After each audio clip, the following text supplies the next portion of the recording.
না, আর সুযোগ দেওয়া সম্ভব হচ্ছে না। সে পরপর 3বার ফেল করেছে পরীক্ষায়। তার এই অমনোযোগিতা আমাদের স্কুলের বাকিদেরও বিপদগামী করবে।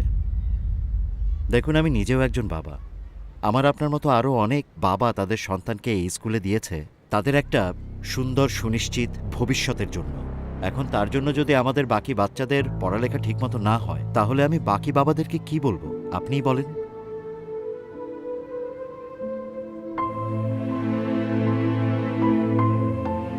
স্যার, শেষবার, আর একটা বার, মানে এরপর যদিও খারাপ করে আমি নিজে ওকে স্কুল থেকে নিয়ে চলে যাব।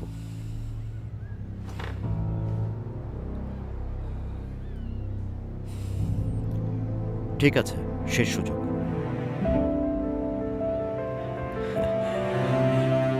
Thank you sir.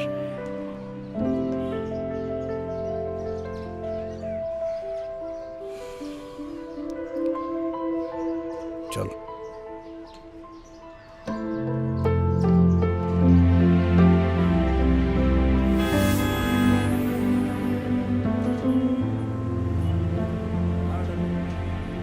আমাদের দেশে গড়ে প্রতিদিন কতজন সন্তান জন্ম নেয় জানিস? প্রায় ৯,৫০০। আর প্রতিটা সন্তানের সঙ্গে জন্ম নেয় একজন বাবার স্বপ্ন। অফিসে বসে কাজ করা বাবা, রিক্সা চালক বাবা, খেতে কাজ করা বাবা, কিংবা কারখানায় ঘাম ঝরানো বাবা। কারো হাতে কলম, কারো হাতে রিক্সার হ্যান্ডেল, কিন্তু স্বপ্ন সবার এক, সন্তানের সুন্দর ভবিষ্যৎ। আর এই সন্তানকে মানুষ করতেই সবাই করে হাড় ভাঙা পরিশ্রম।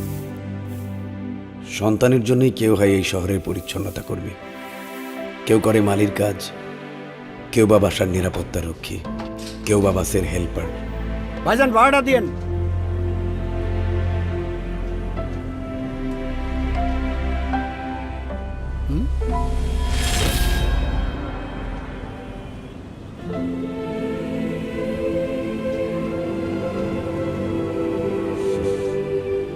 পার্বত্য চট্টগ্রামে যখন ছিলাম, অপারেশন দাবানলে শান্তি বাহিনীর গুলিতে ডান হাতটা হারিয়েছিলাম। ডান হাতটা চলে গেলেও জীবন তো আর যায়নি। জীবনটা চলে গেলে এই স্বপ্নটাকে তো আর বড় করতে পারতাম না। না ভাইজান, আপনার তে ভাড়া লমুন আমি। আপনারা হইলেন এই দেশের রক্ষক। বন্যা, ঘূর্ণিঝড়, অগ্নিকাণ্ড সব জায়গায় সবার আগে আপনাদেরকেই পাশে পাই। আজকে যদি এই দেশের সেনাবাহিনী না থাকতো, এই দেশটার যে কি অবস্থা হইতো আল্লাহই জানে। ভাইজান, আপনার মতো আমার একটা পোলা আছে, ওর লেগে একটু দোয়া করেন। আমি ওরে মানুষের মতো মানুষ করতে চাই। না না ভাইজান, আপনি দোয়া করেন ভাইজান। আপনারা আমগো দেশের গর্ব। তোকে যখন স্কুলে ভর্তি করাই, তখন তোর দাদু মৃত্যুর সঙ্গে লড়ছিল। মাস শেষে যে করে টাকা থাকতো, সংসারের খরচ, তোর দাদুর চিকিৎসার টাকা, তারপরও বুক ভরা স্বপ্ন নিয়ে তোকে স্কুলে দিয়েছিলাম।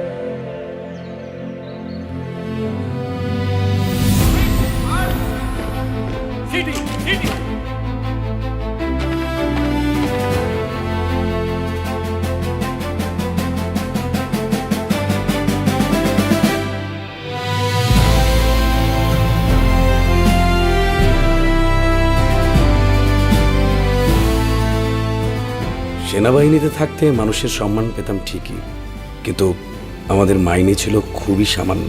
তারপরেও কিন্তু তোর সব চাওয়া পূরণ করার চেষ্টা করেছি। তোর শখ, তোর আনন্দ, তোর পছন্দের জিনিসগুলো বুঝিয়ে দিতে সব সময় তোর পাশে থেকেছি। আমার শত ব্যস্ততা বা ক্লান্তির মধ্যেও তোর হাসিতে আমিও হাসতাম। কিন্তু এই হাসির পিছনে ছিল সৈনিক জীবনের অকথ্য কষ্ট, পরিশ্রম আর ত্যাগ, যা টাকায় মাপা যায় না। রাত জাগা ডিউটি, ভোরের আগে শুরু হওয়া কঠোর প্রশিক্ষণ, দিন মাস বছর কেটে গেছে, তবুও কখনো জীবন নিয়ে অভিযোগ করিনি।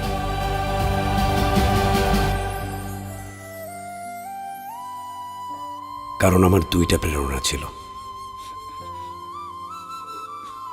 তোকে নিয়ে আমার স্বপ্ন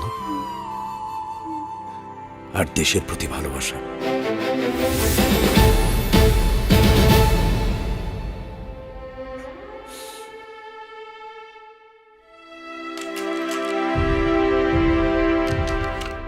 পার্বত্য চট্টগ্রামে দেশের শত্রুদের বিরুদ্ধে অপারেশনে গিয়ে গুলি খেয়েছে।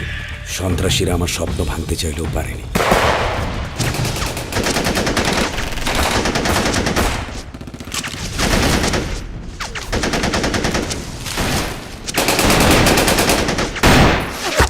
তবে ইউনিফর্মটা ছাড়তে হয়েছে।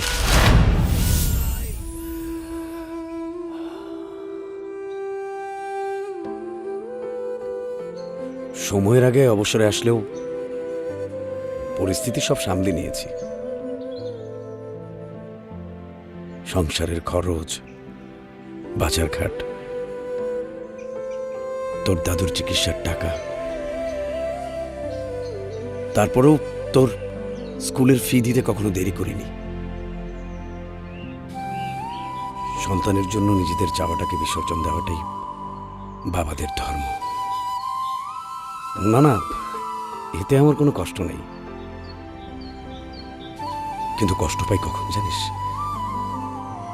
যখন তুই ঠিক মতো লেখাপড়া করিস না,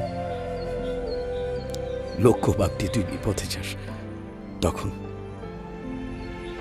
দেখ তন্ময়, শত্রুদের সাথে যুদ্ধ করে হাত হারিয়েছে, কিন্তু তুই আমার একমাত্র বাঁচার অবলম্বন। মরে যাওয়ার আগে যেন দেখে যেতে পারি তুই এ দেশের পতাকা উঁচু করে ধরবি, বড় মানুষ হবি, ভালো মানুষ হবি।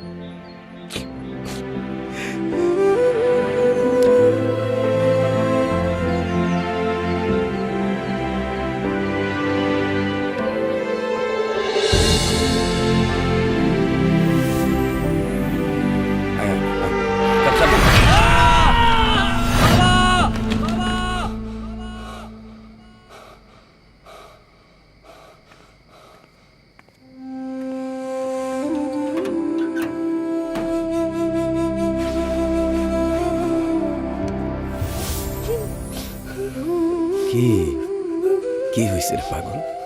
সরি বাবা, এখন থেকে আমি তোমার সব কথা শুনবো বাবা। আচ্ছা, কি হয়েছে রে বোকা? কালকে না তোর পরীক্ষা, বাবা তোকে নিজে স্কুলে নিয়ে যাবে। হ্যাঁ, আমি হাঁটবো বলে তোমার স্বপ্নের পথে সাজিয়েছো বাবা তুমি আমার রাস্তাকে বাধাহীন রঙিন করে।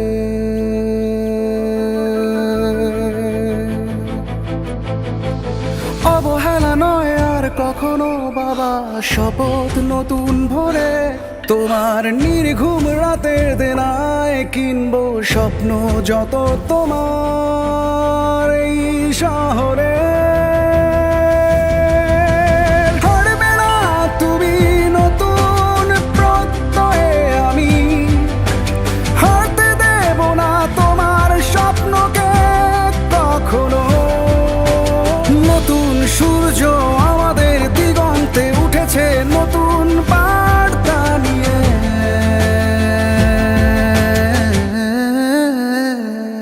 চলো ফিরি ফিরে আসি স্বপ্নের পথে।